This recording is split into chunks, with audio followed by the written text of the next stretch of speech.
Alors, cette qualité de l'air a des indices qui sont calculés à partir de 4 polluants, l'ozone, le dioxyde d'azote, le dioxyde de soufre et les particules, les matières particulières. Alors, imaginez-vous qu'une étude a été faite par l'OMS dans 91 pays et cette étude a révélé que 9 personnes sur 10 en zone urbaine étaient touchées par la pollution atmosphérique. Et cette pollution est à l'origine de plus de 3 millions de décès par an, se classant comme 9e facteur de risque majeur de mortalité. Alors, il existe une relation vraiment étroite entre la qualité de l'air et notre appareil pulmonaire. En effet, il existe un continuum, il y a un continuum entre le poumon et l'air ambiant. Tout ce qui nous entoure comme air se retrouve d'une manière ou d'une autre à l'intérieur de nos poumons. Et de plus, la surface d'exposition est extrêmement étendue. Nous avons à peu près 70 mètres carrés si on met bout à bout nos différentes Alors là, on comprend donc, premièrement, l'impact de la qualité de l'air sur les voies aériennes et sur notre parenchyme pulmonaire. On comprend aussi que l'état de nos poumons est le reflet direct de la qualité de l'air que nous respirons. Et on comprend enfin que lorsque cet air est altéré, est vicié, sur un terrain favorable, notamment un asthmatique connu, ou bien même qui a un background d'asthme, vous comprenez que cette maladie peut être modifiée, peut avoir une exacerbation de cette maladie asthmatique.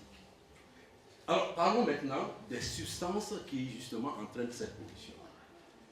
Il faut savoir que ces substances, il faut les classer en deux types. Il y a des substances qui sont produites par l'homme lui-même, on les appelle les anthropiques, et puis les substances d'origine naturelle. Mais vous remarquez ici que les substances anthropiques sont évidemment beaucoup plus nombreuses. Et ces substances peuvent être biologiques, physiques, chimiques. Alors, en général, les études s'intéressent à ces six polluants que vous voyez, le dioxyde de soufre, l'oxyde d'azote, les particules, les matières particulières, l'ozone, le monoxyde de carbone, et même certains métaux lourds tels que le plomb, qui se trouve dans l'air que nous respirons. Alors, une autre chose sur les polluants, ils sont classés en primaire et en secondaire. Les primaires, ce sont les polluants qui s'échappent directement d'une source, alors que les secondaires, ce sont des polluants qui sont générés à partir des primaires. Alors, nous allons rapidement parler de ces différents polluants-là, notamment le dioxyde de soufre, et il a été rendu célèbre dans les années 50 au cours de cette épidémie qui a eu lieu à Londres, et avec une surmortalité appelée smog, c'est-à-dire brouillard acide, qui a envahi Londres, on ne voyait même pas à plus de 2 mètres devant soi, et qui a plusieurs morts, plusieurs milliers de morts. Vous avez aussi l'oxyde d'azote, que nous retrouvons dans les voitures diesel, enfin dégagées par les voitures diesel, par les différents appareils que nous utilisons chez nous. Alors ce polluant-là a une caractéristique, c'est qu'il est à l'origine, la majorité, d'un autre polluant, cette fois-ci secondaire, qui est l'ozone. Bien connu dans les effets, parmi les gaz à effet de serre. Alors ici, vous voyez sur cette plaquette, en France, la production de dioxyde de carbone depuis les années 2000 jusqu'en 2014. Si nous prenons une seule année, notamment 2013, vous voyez que plus de 59% de cette production en milliers de tonnes provient du trafic routier. Alors ici, dans la zone lyonnaise, et ce même dioxyde d'azote, vous voyez qu'il y a une grande augmentation, plus de 80 microgrammes par mètre cube dans certaines zones de la région lyonnaise.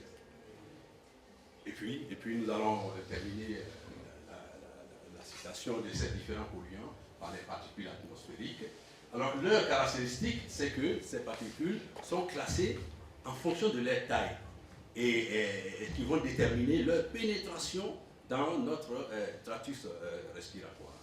Vous avez les PM10, les matières particulières, et les PM10, dont le diamètre voici, et puis les particules 2, 2,5.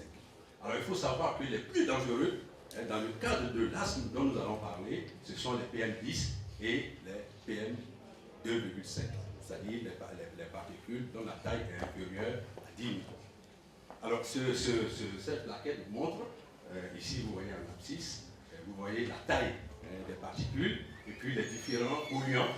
Alors si nous, d'une manière un peu plus claire, vous voyez que lorsque la particule est inférieure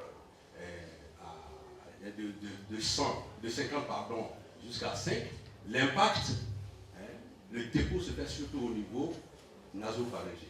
Et ce qui nous intéresse, c'est lorsque la particule est inférieure à 10, comme je disais tout à l'heure, voici les particules qui sont les plus dangereuses au niveau de la maladie asthmatique.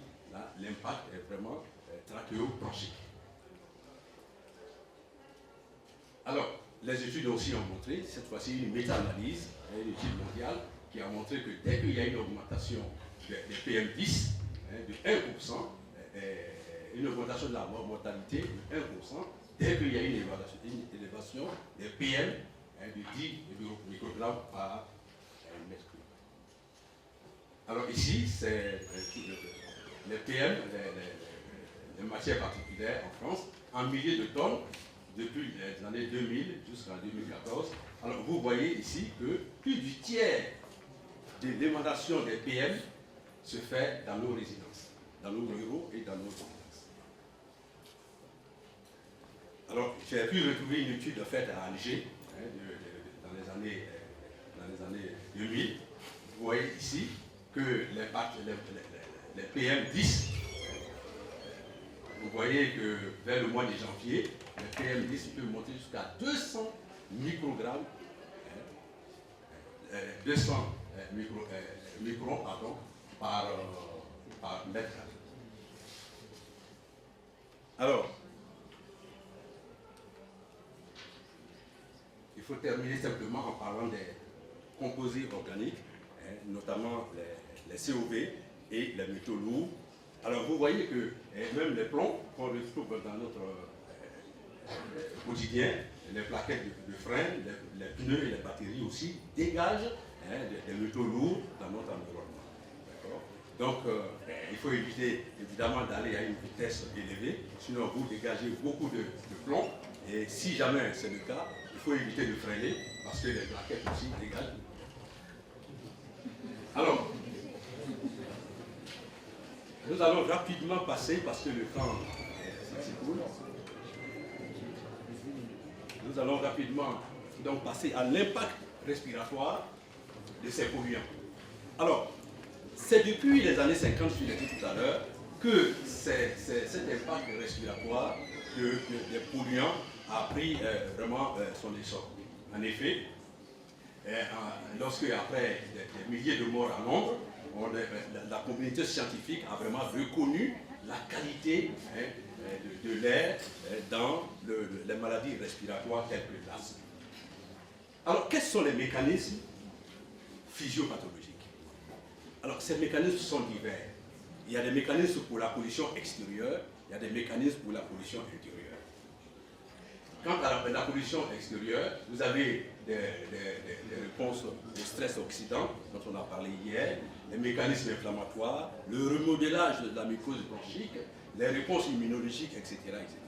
Alors quant à la pollution intérieure, c'est surtout les mécanismes inflammatoires de type allergique qui prédominent. Et ces mécanismes peuvent être soit IgE dépendants ou IgE, non IgE dépendants. Alors, précisément dans le cas de la maladie asthmatique, qu'est-ce que nous avons? On ne peut pas parler de la pollution et de l'asthme sans parler d'un de nos confrères, si John Flower, qui a vécu au XVIIe siècle et qui a produit un papier, Treatise on the Asthma, parce qu'il était tout simplement asthmatique lui-même. Et il s'est rendu compte que son étude a montré clairement qu'il y avait des effets nocifs de l'environnement sur notre appareil pulmonaire. Donc il est considéré comme le pionnier de la pathologie de l'environnement. Et il y en a parlé aussi d'autres choses telles que de l'asthme d'effort, mais nous retenons que... Alors, l'asthme, tout le monde le sait, c'est une affection, une inflammation chronique des bronches, caractérisée par un infiltrat de eosinophile, de lymphocytes, de TH2 et de cytokines, etc. Alors, vous voyez sur cette plaquette les différentes cellules inflammatoires qui interviennent, notamment les mastocytes, les basophiles, les lymphocytes, les eosinophiles, toutes ces cellules vont libérer des quantités énormes dans le milieu d'histamine, de prostaglandine, de facteurs activateurs de plaquettes, etc., etc. Alors, imaginez ici une coupe histologique d'une bronche normale. Vous voyez comment est-ce que les cellules palissadiques protègent très bien la muqueuse bronchique. Alors, mais lorsqu'il y a une inflammation, dont je viens de vous parler tout à l'heure, ici c'est juste un schéma, vous voyez les cellules qui sont bien alignées, mais lorsqu'il y a une inflammation, vous voyez, on a l'impression d'une forêt dévastée. Alors je donne juste cette image qui montre une forêt où la lumière a même la peine à pénétrer, et puis lorsqu'il y a une inflammation, vous voyez une forêt abattue, mettant à nu le sol. Le sol est agressé par toutes les intempéries. Alors, il y a deux auteurs qui ont véritablement bien parlé de cette inflammation. Il s'agit de Rundell et David, qui ont montré qu'en fait, qui ont comparé l'inflammation de la maladie asthmatique à un iceberg. Et la partie immergée, vous voyez, est énorme par rapport à la partie que le médecin ou le malade même perçoit. En effet, ils ont dit que la première partie, c'est l'inflammation. Tout commence par l'inflammation. C'est vraiment le primum mauvaise. Ce n'est qu'après l'inflammation que les cellules agressées vont essayer donc de se réparer. Il y aura donc au niveau de la muqueuse un certain nombre de transformations. Vous allez aboutir au rémodelage. Et après cette phase, il y a la phase d'hyperréactivité bronchique. Et c'est à cette phase-là que le moindre stimulus va entraîner l'obstruction. Ce n'est que lorsque l'obstruction survient, alors que nous avons les symptômes. C'est-à-dire la toux, la dyspnée et les sifflements, etc. Donc vous voyez qu'en fait, la majeure partie de la maladie asthmatique se trouve sous l'eau. Alors, aujourd'hui, les recherches se focalisent surtout sur ce récepteur. Le récepteur, le calcium sensing receptor, c'est-à-dire le récepteur est sensible au calcium, le récepteur senseur du calcium, s'il vous plaît, et qui, aujourd'hui, est vraiment au centre de toutes les recherches, parce qu'on pense aujourd'hui que c'est ce récepteur-là qui est à l'origine de tout le processus. Donc la pollution dont nous parlons, c'est surtout ce récepteur qui sera stimulé, qui va entraîner une pénétration d'une grande quantité de calcium à l'origine donc de la bronchoconstriction et même de l'inflammation. Alors, après avoir vu ce mécanisme, quels sont les aspects cliniques et paracliniques? Nous avons déjà parlé de cet aspect clinique. Et il faut savoir que les groupes les plus touchés sont surtout les enfants et les personnes âgées de plus de 65 ans. Et surtout ceux qui ont aussi déjà une maladie chronique, cardiovasculaire, et les sujets sédentaires. Alors, les effets à court terme ou à long terme. Il faut faire appel à deux notions. D'abord, l'aspect spatial. Parce qu'une pollution qui a lieu à Alger peut se retrouver à Constantine. Et puis l'aspect temporel, il y a des pollutions qui sont des pics de pollution, comme on dit, et puis des pollutions à long terme. Mais cette distinction, en fait, est vraiment artificielle. Parce qu'une pollution qui se répète, des pics de pollution, mais qui se répètent de façon fréquente, peuvent donner lieu justement à un effet à long terme. Mais, malgré ce bémol, il faut savoir que les taux, il y a une nette corrélation entre les taux, l'augmentation des taux journaliers et les risques d'exacerbation de la maladie asthmatique. Il y a aussi des corrélations chez les enfants, surtout jusqu'à l'âge de 4 ans, entre l'augmentation des taux d'ozone ou des matières particulières et l'incidence de l'asthme. Et à Dublin, en Irlande, on a constaté que lorsqu'on a interdit la vente de charbon, immédiatement, les taux de mortalité par les maladies respiratoires ont nettement chuté. Et la même chose à Atlanta, lorsqu'on a fermé le centre-ville aux automobiles au cours des Jeux Olympiques, la concentration d'ozone a baissé dans la ville et nous avons immédiatement eu une baisse du recours aux soins pour asthme. Alors, d'autres études. Ici, on a pris un groupe de sujets, on les a fait marcher à Londres, mais dans une zone verte, pendant 2 heures, et on a mesuré les valeurs spirométriques. Ensuite, on les a fait marcher dans une autre zone, cette fois-ci toujours à Londres, mais dans une zone polluée, et on a constaté que les valeurs spirométriques, notamment le VMS, avaient baissé de plus de 6%, au-delà donc de la variation normale de ce paramètre spirométrique. Alors, le président n'est pas là, mais il a fait une étude en Côte d'Ivoire, et lorsque nous avons été agressés, je dis agressés parce que